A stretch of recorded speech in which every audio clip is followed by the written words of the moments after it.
Hi guys, and welcome to another episode of Kabir Considers. In this video, I'm going to react to what if the Soviet Union reunited today.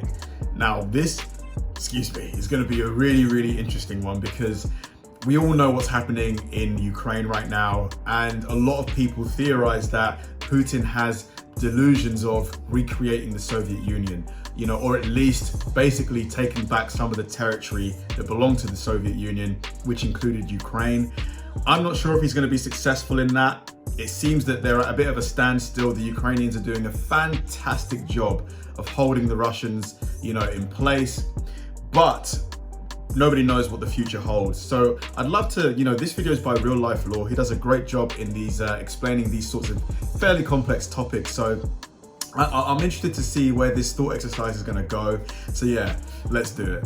The year is 2017, and in November of this year, it will mark the 100th anniversary of the Communist Revolution in Russia. The Soviet Union dissolved in 1991, but what would the world be like if the USSR suddenly reunited today? What would the Soviet Union look like if it existed today in 2017? To begin, let's think about what countries today used to be a part of the Soviet Union. If the Soviet Union Quite a few. Obviously, Russia is overwhelmingly the largest one, but still, I'm counting at least 10 other countries. United today, it would completely encompass the countries of Russia, Ukraine, Belarus, Moldova, Lithuania, Latvia, Estonia, Georgia, Armenia, Azerbaijan, Kazakhstan, Uzbekistan, Turkmenistan, Kyrgyzstan, and Tajikistan. This obviously would make the modern Soviet Union a very large country, since Russia alone has more land area than the entire surface area of Pluto. What? Together, the Soviet Union would be bigger than Australia, Antarctica, South America, the Arctic Ocean, and the Southern Ocean, which makes the Soviet Union larger than 3 continents, 2 oceans, and 1 former planet. Damn. There are 11 time zones that would go through the USSR, so that means that if it was noon here in this part of the country, it would be 11 p.m. over here on the other side of the country. Wow. The Soviet population would be a very large 294,837,000 people, which would place the Soviet Union in 4th place in terms of population behind the United States. This is interesting because the Soviet population in 1991 was almost the same as it would be now at 293,048,000 people, which shows just how greatly the population in the region has been stagnant recently. The American population at the But this is a problem around the world. Apparently, most developed countries have a decreasing amount of babies being born.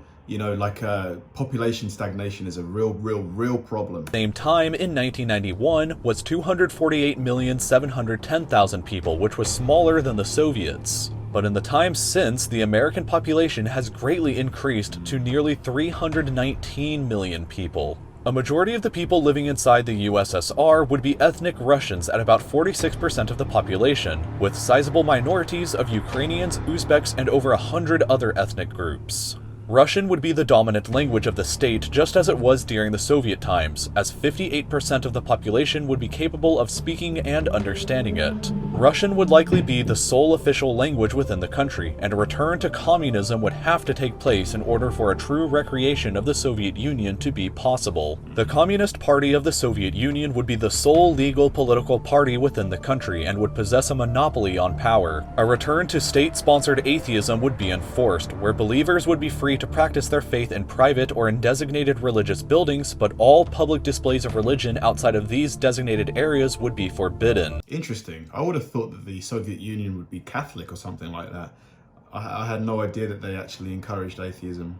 Despite this, however, the Soviet Union would still have a very large religious population, with only 12% of the modern population claiming to be atheist or non-religious. 54% would be Orthodox Christians, another 3% Catholic, 24% Sunni Muslims, 3% Shia Muslims, and a final 4% of multitude of other diverse religions. The capital city would be located in Moscow, the present capital of Russia and the largest city of the modern Soviet Union. To add up to the top 5 largest cities in the country, we would add St. Petersburg, which would be renamed back to Leningrad, as well as Kiev, Tashkent, and Minsk. The Soviet economy would be pretty large at 2.5 $2.034 trillion US dollars, placing it as the 8th largest economy in the world. Russia currently is the 12th largest world economy, so the Soviet Union would jump ahead of countries like South Korea and Canada but remain stuck behind India and France. The GDP per capita in... That's interesting. I would have thought with all of the land, there'd be so much, oil and gas, precious metals. I would have thought that surely they'd be up in the top 3 at least. I'm surprised they're only 8th, or it would be only 8th. Inside the country would be fairly low at just $6,899 per person, which would place the USSR all the way down at 76th place ahead of Bulgaria but behind China. This somewhat large economy would, however, greatly support the Soviet military with a budget of $80.4 billion US dollars, the 4th largest budget in the world behind Saudi Arabia. Damn, look at the US. Oh my god, 600 billion, and it's probably a lot more today. It's probably almost a trillion, right?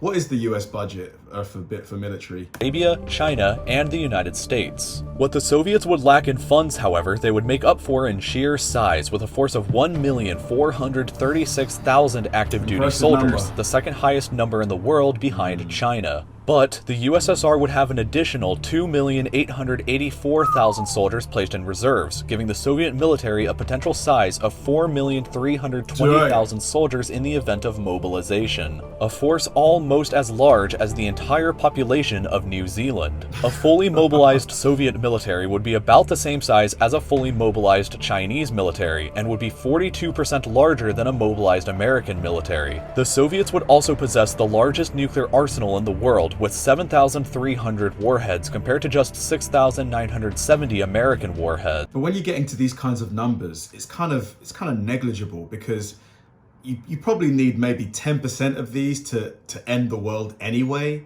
And do you really need, who cares if you've got 7,300 warheads? Any country that probably has more than 100 is a huge nuclear threat. In addition, the USSR would be by far the largest oil-producing country in the world, outpacing both Saudi Arabia and the United States with a production of 12,966,000 barrels of oil every day. If we get a little more ambitious with this and decide to add all of the former territory that once belonged to the older Russian Empire into the modern Soviet Union, some interesting things begin to happen. To do this, we would add all of Finland, a very large chunk of Poland including the capital Warsaw, and all of Alaska. Doing this would raise the Soviet population up to 313,496,000 people, which would be nearly equal to the United States. Her GDP would be dramatically increased to $2.541 trillion US dollars, now placing the USSR as the world's 6th largest economy, ahead of both India and France, but still remaining behind the United Kingdom and Germany. The added land would make the Super Soviet Union about the same size as the Mongol Empire was at its height. The difference in size between the two empires would only be an area about the size of Montenegro. All things considered, the Soviet Union likely wouldn't quite be the superpower that it once was.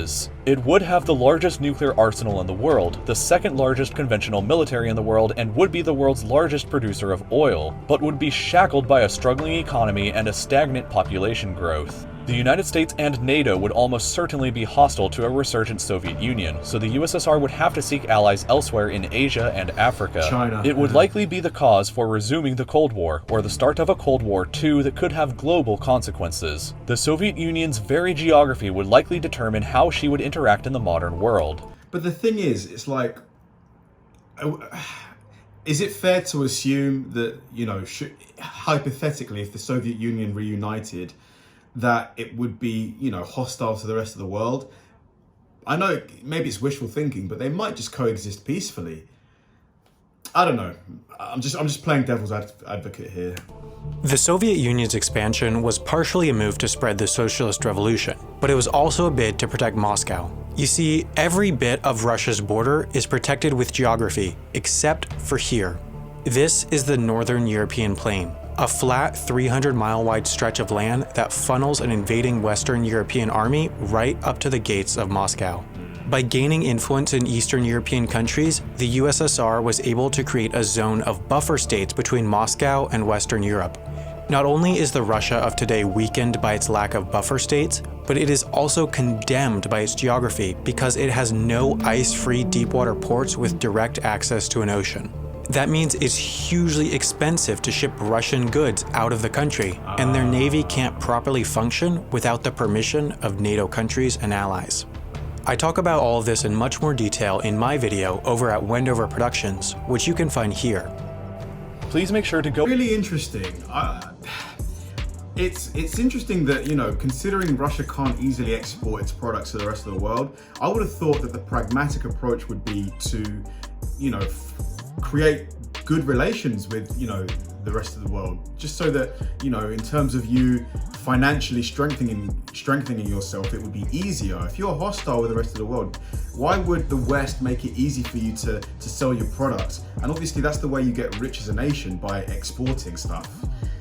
Really fascinating video. I'm definitely going to delve a bit more into it, because, you know, what's going on in Ukraine is really sad, but I've heard people saying stuff like, oh, there's more to the story, etc. So yeah, I'd love to know, you know, what exactly is the story. Thanks for watching, guys, and I'll see you in the next one.